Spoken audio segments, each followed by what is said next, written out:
Gerçek süper güçleri olduğunu bilmediğiniz 3 deniz hayvanı var. İlki ahtapot. Uzuvlarını tek tek kaybetse bile sanki hiçbir şey olmamış gibi birkaç hafta içinde hepsini yeniden büyütebilir. İkinci süper güç taş balığı.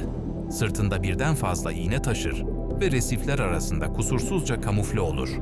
Sırtındaki iğnelerden tek bir sokma tüm vücudu felç edebilir ve 1 saatten kısa sürede öldürebilir. Üçüncü ve en ürkütücü süper güç, küçük mürekkep balığına ait. Avını yemek için hipnotize eder. Kumda avının yaklaşmasını bekler ve aniden çıkar, göz kamaştıran renkler yayar.